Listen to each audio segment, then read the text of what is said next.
At the very end of his version of Madonna's Like a Prayer, Miguel Gutierrez shouts, "This whole fucking night is like a prayer for our time." Gutierrez, a New York-based choreographer and performer whose work has been featured everywhere from the 2014 Whitney Biennial to the Bearded Ladies Get Pegged Cabaret, created SADONNA in 2017. On his website, Gutierrez describes the project as, quote, "exactly what it sounds like, sad versions of Madonna songs," end quote. Although the premise sounds simple enough, SADONNA is a high-concept cabaret act that revisits the Madonna songbook as a site for queer of color critique. It shares with Gutierrez's other work both an approach to art making that is fierce, fragile, empathetic, political, and irreverent, and a negotiation of queer Latinx identity.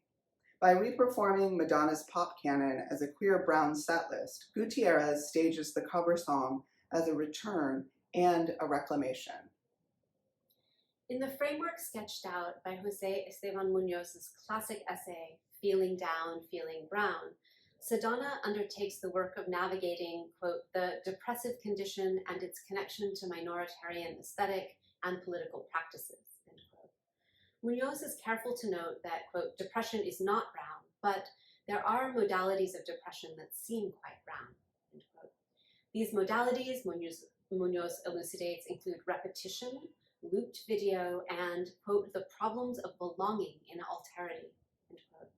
If, quote, down is a way to link position with feeling, end quote, as Muñoz proposes, then SADONNA drags Madonna into reckoning at last with the racialized tropes of her songs, particularly La Isla Bonita and Vogue. Rerouting affective circuitries of disidentification in order to conjure collective forms of pleasure and pain, Miguel Gutierrez runs Madonna through what he calls a melancholy machine.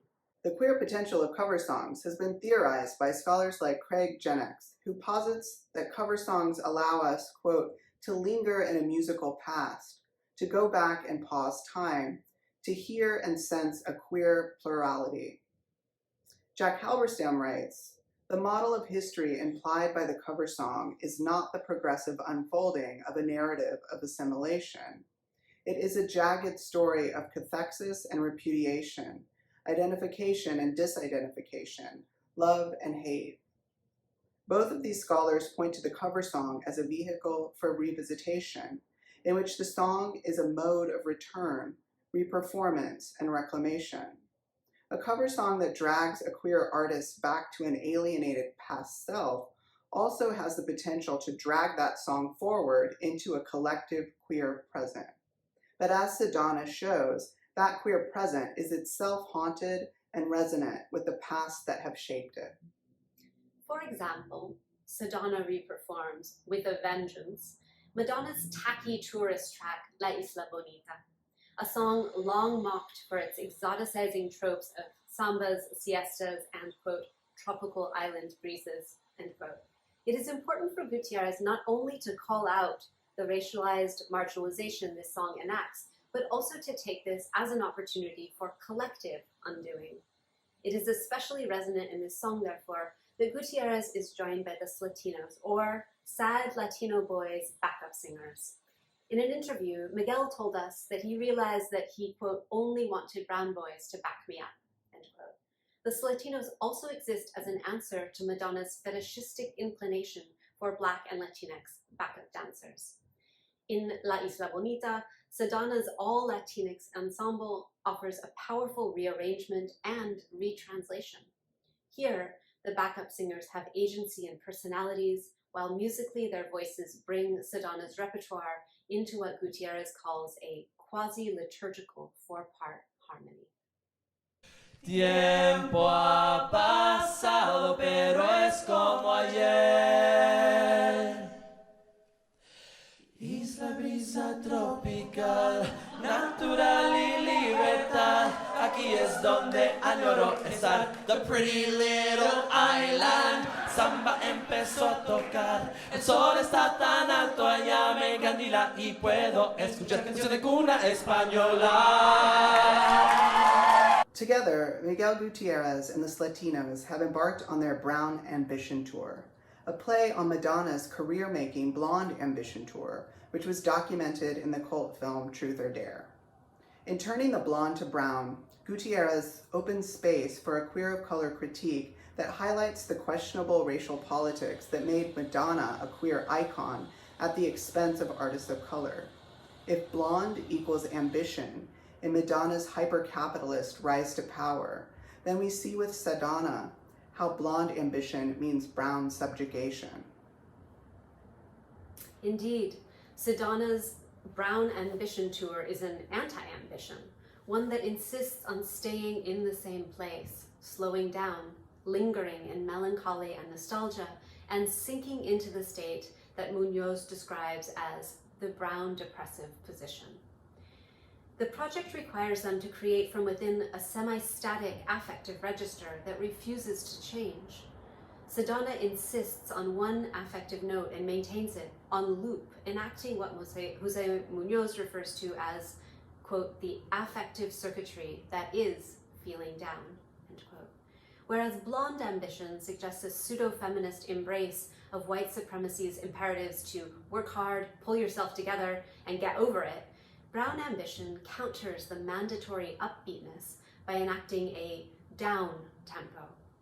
If the pop song and its blonde ambitions are ever upward moving and forward looking, SADONNA dwells in the down and loops back to the past. They have style. They have grace. Willie Ninja, rest in peace, rest in power. Willie Ninja is the best face. Trans girls with an attitude. Black and brown queers who were in a mood. They never just stood there. They got to it. When you strike a pose, it's because they went through it. Vogue. When Madonna appropriated the gestural vocabulary and style of ballroom culture for her 1990 video Vogue, it gave her the biggest hit of her career thus far.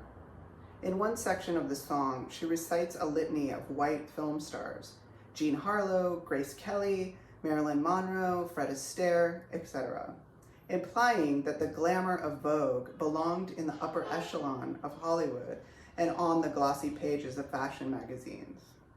But ball culture, as a creative enterprise of mostly Black and Latinx working class queer and trans people, had already transformed the pages of Vogue magazine into a vibrant collective performance of identity and iconicity. Their labor, craft, and creativity went unacknowledged by Madonna, whose lucrative Blonde Ambition tour owed much of its success to voguers from the House of Extravaganza. Miguel Gutierrez makes it not only his mission, but his spiritual duty to rectify this racialized imbalance of power, this uncompensated appropriation of dances and styles, this erasure of queer and trans people of color from their own history. His version of Vogue slows the song's tempo and transforms its spoken section into a ritual incantation of the names of legendary ball figures. Instead of Golden Age Hollywood, it is the houses of Extravaganza and Mizrahi and La Beja that are given a place in the canon. Indeed, that are sanctified. It is perhaps fitting to note here that Madonna's Vogue, written quickly and cheaply, was first intended as a B-side to Like a Prayer. As this reparative reimagining of Vogue demonstrates, SADONNA uses racialized affective registers to recast and perhaps even rebirth one of the patron saints of queer nightlife. Madonna was one of the few to acknowledge the reality of AIDS in the 80s, Gutierrez notes, and her image was, quote, tied to the things that gave me access to myself, embodied as a queer person, like the pleasure of dancing, end quote. At the same time, the queer joy of the dance party and the glimpses of queer life that Madonna made visible were also objectified and repackaged for mainstream consumption. For Gutierrez and the Latinos then, restaging Madonna has entailed revisiting a past world of queer nightlife, populated by younger versions of ourselves. Madonna functions as both an icon and a sign of alienation. In some ways, SADONNA casts Gutierrez as a guide leading the audience through these incantations, that speak to former pleasures, ongoing pain, and the queer rituals of belonging. As Gutierrez told us in an interview, music is the ritual. He also told us that sometimes they just want to throw a party, that he's found in cabaret he can take pleasure in performing and in repetition. A SADONNA party can feel like an after party.